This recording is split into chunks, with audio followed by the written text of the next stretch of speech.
Hello everyone, welcome to our channel stay land. ഇന്ന് നമ്മൾ legal aspects of ബിസിനസ്സിൻ്റെ പോർഷൻസാണ് നോക്കാൻ പോകുന്നത്. അതിൽ കുറേ ടോപ്പിക്സ് ഉണ്ട്. സോ പാർട്ട് 1 പാർട്ട് 2 ആയിട്ടാണ് ഞാൻ ഈ വീഡിയോ പോസ്റ്റ് ചെയ്യണത്. സോ പാർട്ട് 1 കുറച്ച് ആക്ട് നമുക്ക് പഠിക്കാം ആൻഡ് പാർട്ട് 2 വേറെ കുറച്ച് ആക്ട്സ് പഠിക്കാം. അത് കാരണം ഈ ചാപ്റ്റേഴ്സിൽ നിന്ന് നമുക്ക് ഒബ്ജക്റ്റീവ് ക്വസ്റ്റ്യൻസ് ഉണ്ടാവില്ല. ഇത് തന്നെയായിരിക്കും ഒബ്ജക്റ്റീവ് ക്വസ്റ്റ്യൻസ് വരുന്നത്. സോ അങ്ങനെ ഒബ്ജക്റ്റീവ് ക്വസ്റ്റ്യൻസ് വരാവുന്നതായിട്ടുള്ള മെയിനായിട്ടുള്ള ക്വസ്റ്റ്യൻസാണ് ഞാൻ ഇട്ടിരിക്കുന്നത്. സോ അതിൽ first act Indian contract act 1872. Indian contract act 1872 വന്നത് 1 September 1872 as per section 2 subsection H of Indian contract act and agreement enforceable by law is a contract.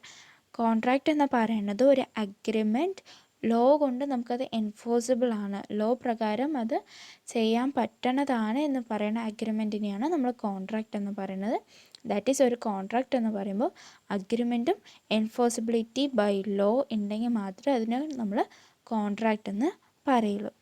So agreement എന്ന് പറയുന്നത് എന്താണെന്ന് വെച്ചാൽ promise or A set of promise performing the consideration for each other in an agreement. ഒരു അഗ്രിമെൻറ്റിൽ ഒരു പ്രോമിസോ അല്ലെങ്കിൽ ഒരു കുറച്ച് set of promise perform ചെയ്യുക എന്ന് പറഞ്ഞാൽ നമ്മൾ തീരുമാനിക്കുന്നത്, കൺസിഡറേഷന് വേണ്ടി തീരുമാനിക്കുന്നതിനെയാണ് നമ്മൾ അഗ്രിമെൻ്റ് എന്ന് പറയുന്നത്. അവിടെ മിനിമം 2 പാർട്ടീസ് എങ്കിലും വേണം. ദാറ്റ് മീൻസ് കോൺട്രാക്റ്റ് ഇടുന്ന പേഴ്സണും ആ അഗ്രിമെൻറ്റിനെ അക്സെപ്റ്റ് ചെയ്യുന്ന പേഴ്സണായി വേണം.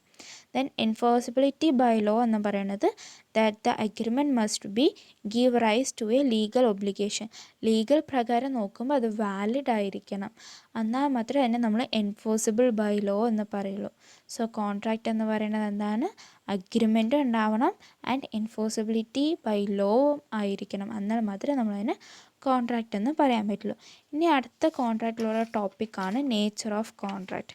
നേച്ചർ ഓഫ് കോൺട്രാക്റ്റ് എന്ന് പറയുന്നത് first one offer and acceptance. Offer and acceptance എന്ന് പറയുമ്പോൾ ഒരു അഗ്രിമെൻറ്റിന് ഓഫർ ഉണ്ടാവണം, ദാറ്റ് മീൻസ് പ്രോമിസ് ഉണ്ടാവണം. ആൻഡ് അക്സെപ്റ്റൻസ് എന്ന് പറയുന്നത് ആ പ്രോമിസിന് അക്സെപ്റ്റ് ചെയ്താൽ മാത്രമേ നമുക്കവിടെ കോൺട്രാക്റ്റിൽ എൻ്റർ ചെയ്യാൻ പറ്റുള്ളൂ. Then intention to create legal relationship. ആ കോൺട്രാക്റ്റിലൊരു ലീഗൽ റിലേഷൻഷിപ്പ് ഉണ്ടാവണം, ആ പാർട്ടീസ് തമ്മിലുള്ള ഒരു ലീഗൽ റിലേഷൻഷിപ്പ് ഉണ്ടെങ്കിൽ മാത്രമേ അവിടെ ഒരു കോൺട്രാക്റ്റ് വാലിഡ് എന്ന് പറയാൻ പറ്റുള്ളൂ. And then lawful consideration.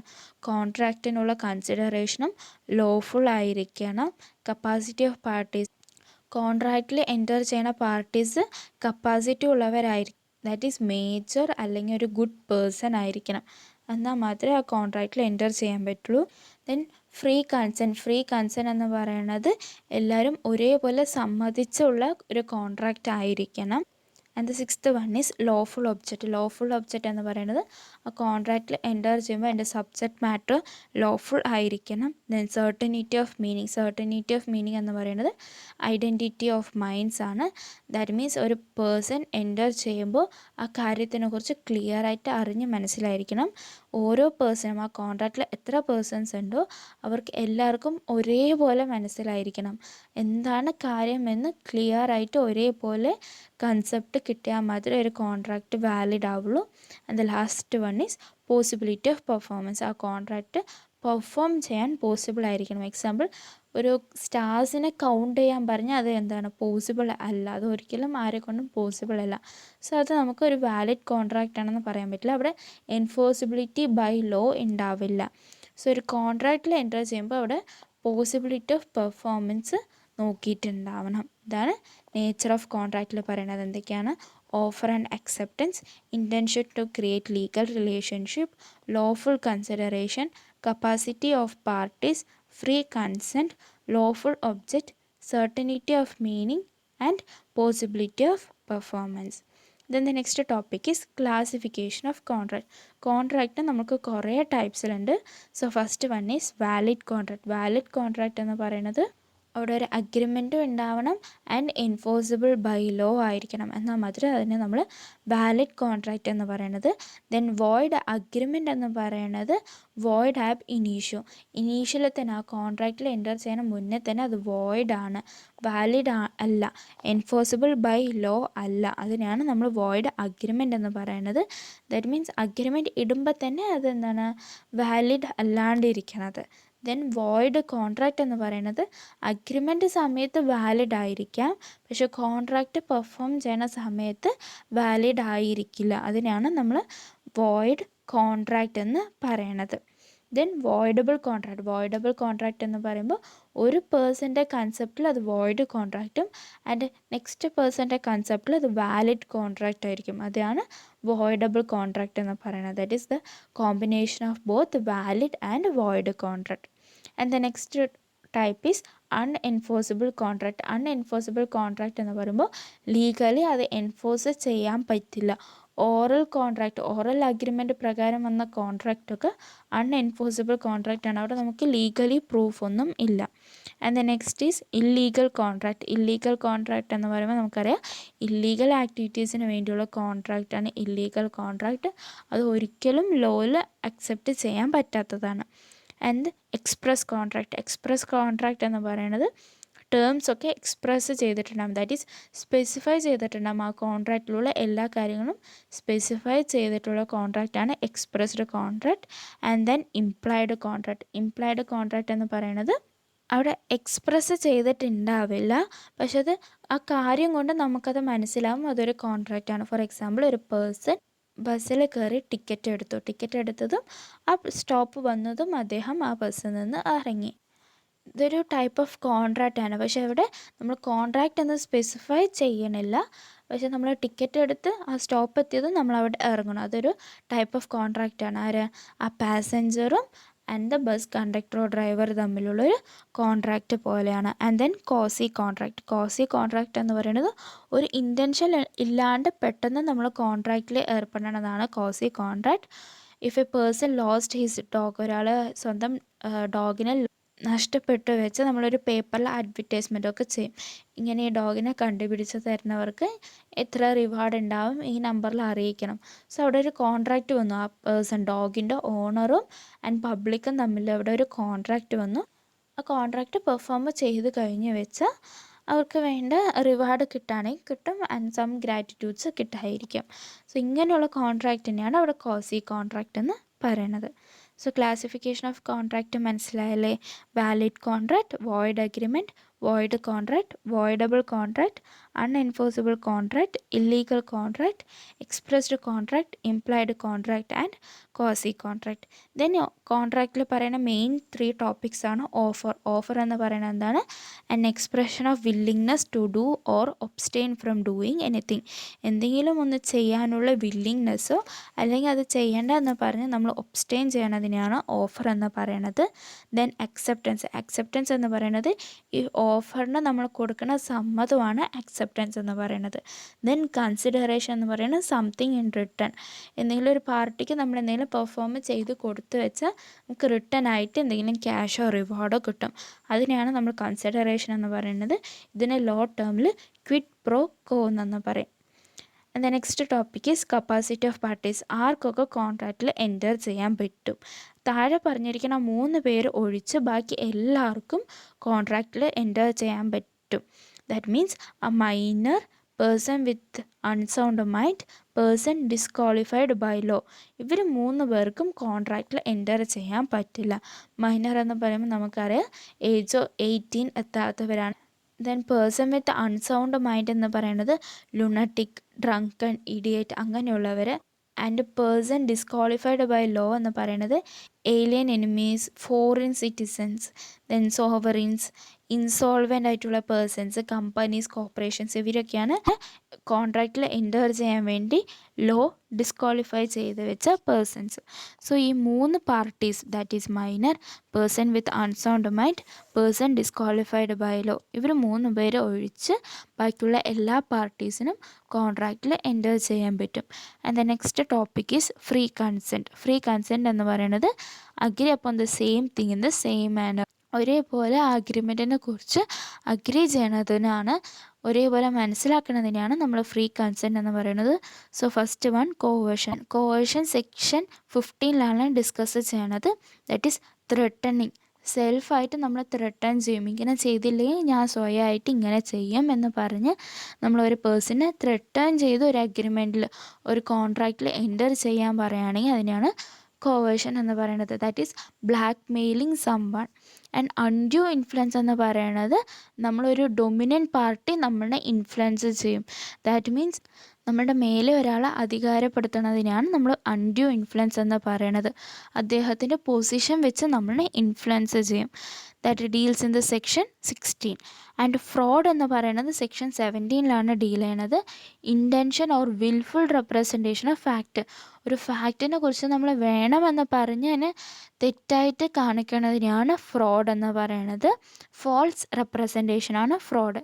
Then misrepresentation എന്ന് പറയുന്നത് മിസ് സ്റ്റേറ്റ്മെൻറ്റ് ഓഫ് ഫാക്റ്റ്. ഫാക്റ്റിനെ തെറ്റിച്ച് നമ്മൾ പറയണതിനാണ് മിസ് റെപ്രസെൻറ്റേഷൻ എന്ന് പറയുന്നത്. ഇന്നസെൻ്റ്ലി വേണം വെച്ച് നമ്മളൊരു കാര്യത്തിന് മിസ് സ്റ്റേറ്റ്മെൻറ്റ് ചെയ്യും, അതിനെയാണ് നമ്മൾ മിസ് റെപ്രസെൻറ്റേഷൻ എന്ന് പറയുന്നത്. Deals in the section 18. And mistake പറയുന്നത് സെക്ഷൻ 20, 21 ആൻഡ് 22 ഡീൽ ചെയ്യണത്. മിസ്റ്റേക്ക് എന്തിനാണ് ചെയ്യണത് വെച്ച് നമ്മൾ ആ കോൺട്രാക്റ്റിനെ ഇൻവാലിഡ് ആക്കാൻ വേണ്ടി നമ്മൾ ചെയ്യണതാണ് മിസ്റ്റേക്ക്. ഇത് ആ കോൺട്രാക്റ്റിനെ നമ്മൾ വേണം വെച്ച് ഇൻവാലിഡ് ആക്കാണ്. സോ വിൽഫുള്ളി ആ ഒരു പർട്ടിക്കുലർ സ്റ്റേറ്റ്മെൻറ്റ്, ഒരു പർട്ടിക്കുലർ മാറ്ററിനെ നമ്മൾ മിസ്റ്റേക്ക് ചെയ്യിപ്പിക്കുന്നതിനെയാണ് നമ്മൾ മിസ്റ്റേക്ക് എന്ന് പറയണത്.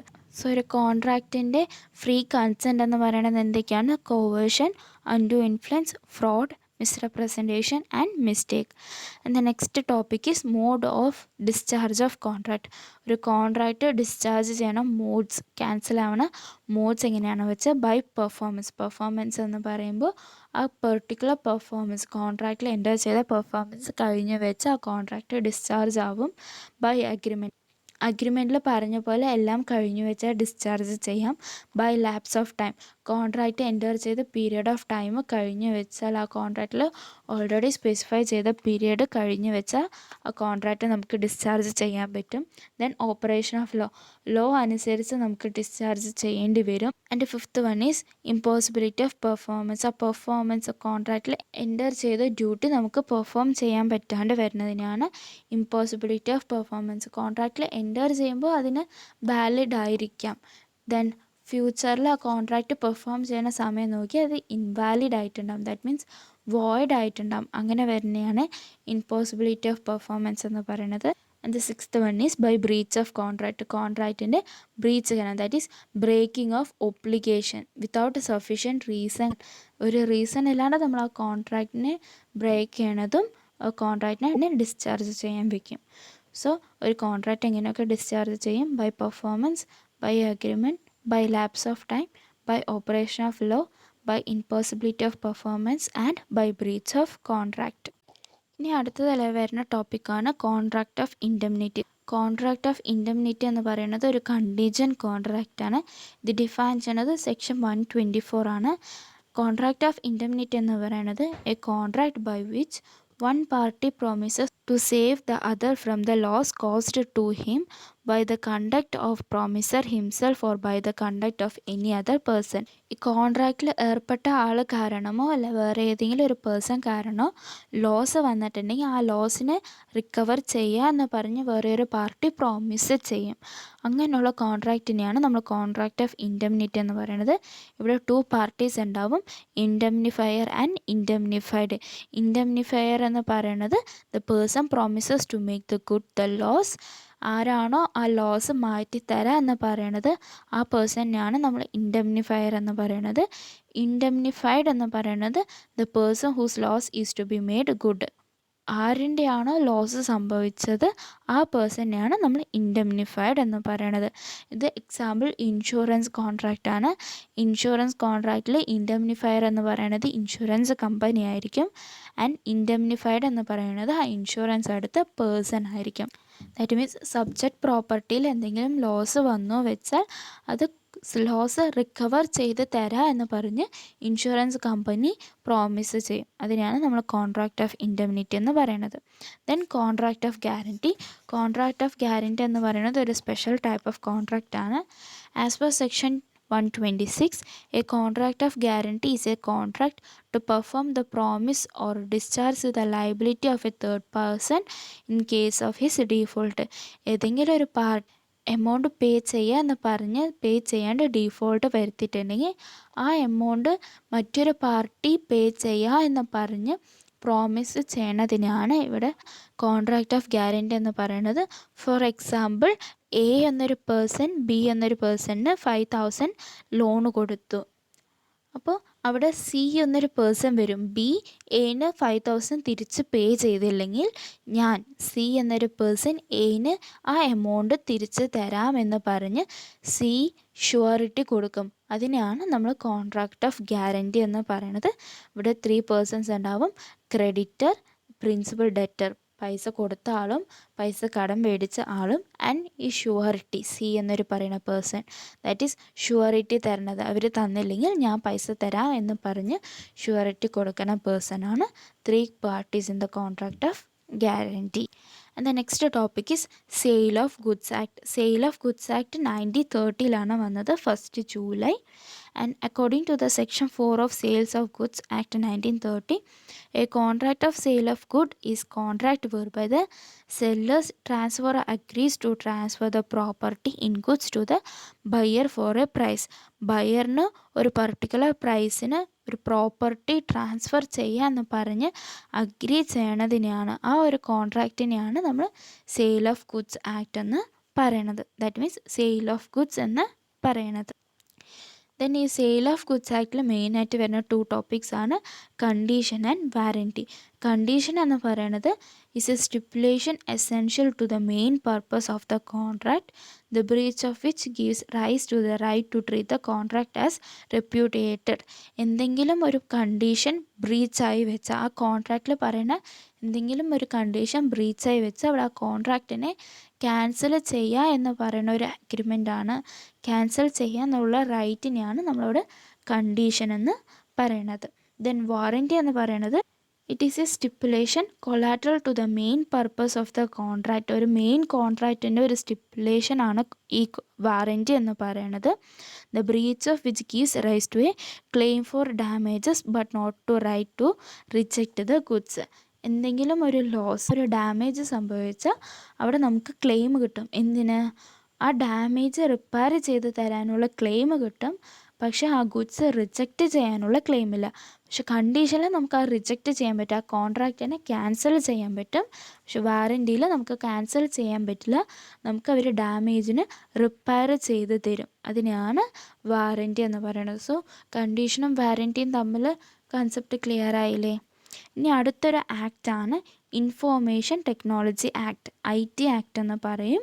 2002 ആണ് ഇത് പാസ് ചെയ്തത്, that is on May. And എഫക്റ്റിൽ വന്നത് October 17, 2000 അമെൻഡ്. ഈ ആക്ടിന് 2008 അമെൻഡ് ചെയ്തിട്ടുണ്ട്. ഈ ആക്ടിൽ മെയിനായിട്ട് പറയണത് എന്താ വെച്ചാൽ പെനാലിറ്റി ഫോർ ഡാമേജ്. ഇൻഫോർമേഷൻ ടെക്നോളജിയിൽ എന്തെങ്കിലും ഒരു ഡാമേജ്, എന്തെങ്കിലും ഒരു ബ്രീച്ച് വന്നിട്ട് വന്നാൽ അതിന് പെനാലിറ്റി ഉണ്ട്. പെനാലിറ്റി എന്ന് പറയുന്നത് എത്രയാണ്? 1 crore. ആ കംപ്ലൈൻറ്റ് ഓർ ഡാമേജിനനുസരിച്ചുള്ള എമൗണ്ട് ആയിരിക്കും. ദാറ്റ് ഈസ് വിത്തിൻ 1 crore ആയിരിക്കും. And imprisonment up to 2 years. 2 years വരെ ജയിൽ ശിക്ഷ കിട്ടാറുണ്ട്. ഇതിലേതെങ്കിലും ഒന്ന് സിവിയാരിറ്റി നോക്കിയിട്ട് മേ ബി ഇത് രണ്ടും കിട്ടാൻ ചാൻസ് ഉണ്ട്. ദെൻ ഇൻഫോർമേഷൻ ടെക്നോളജി ആക്ടിൻ്റെ ഒബ്ജക്റ്റീവ്സ് എന്താണെന്ന് വെച്ചാൽ, first one, to provide legal recognition for transaction carried out by means of electronic communication. Electronic media വഴി ട്രാൻസാക്ഷൻ ചെയ്യണതിനുള്ള ലീഗൽ റെക്കഗ്നിഷൻ കൊടുക്കുന്നതാണ് IT ആക്ടിൻ്റെ ഒന്നാമത്തെ objectives. And then to provide legal recognition to digital signature. Digital signature പറഞ്ഞാൽ നമുക്ക് അറിയാം, online വഴി നമ്മുടെ സിഗ്നേച്ചർ പ്രൊവൈഡ് ചെയ്യുന്നതാണ് ഡിജിറ്റൽ സിഗ്നേച്ചർ. അവിടെ നമ്മൾ ഫിസിക്കലായിട്ട് സിഗ്നേച്ചർ ഇടാറില്ല. സോ അങ്ങനെയുള്ള ഡിജിറ്റൽ സിഗ്നേച്ചറിനുള്ള ഒരു ലീഗൽ റെക്കഗ്നിഷനാണ് IT ആക്ടിൽ കൊണ്ടുവന്നിരിക്കുന്നത്. Then to stop computer crimes and protect privacy of internet users. Computer crimes കുറയ്ക്കുകയും ഇൻ്റർനെറ്റ് യൂസേഴ്സിന് പ്രൈവസി കൊടുക്കുന്നതും IT ആക്ടിൻ്റെ ഒബ്ജക്റ്റീവാണ്. And to give legal recognition for keeping books of accounts by bank and other companies in electronic form. ബാങ്കും കമ്പനീസിനും അതിൻ്റെ books of accounts electronic ഫോമിൽ kept ചെയ്യാൻ വേണ്ടി ഒരു ലീഗൽ റെക്കഗ്നിഷൻ കൊടുക്കാറുണ്ട്. അതിനൊരു ഫെസിലിറ്റിയും പ്രൈവസിയും കൊടുക്കാറുണ്ട്. അതും ഇൻഫോർമേഷൻ ആൻഡ് ടെക്നോളജിക്കൽ ആക്ടിൻ്റെ ഒരു പാർട്ടാണ്. And the next one is any company can store their data in electronic storage. Electronic storage ആയിട്ട് എല്ലാ കമ്പനിക്കും, ഏത് കമ്പനിക്ക് വേണമെങ്കിലും അവരുടെ ഡാറ്റ സ്റ്റോർ ചെയ്യാനും അതിനുള്ള പ്രൈവസി പ്രൊവൈഡ് ചെയ്യണതും ഇൻഫോർമേഷൻ ടെക്നോളജി ആക്ടിൻ്റെ ഒരു ഒബ്ജക്റ്റീവാണ്. So information technology act clear ആയില്ലേ? ഇത് പാസ് ചെയ്തത് 2000 ആൻഡ് എഫക്റ്റിൽ വന്നത് October 17, 2000.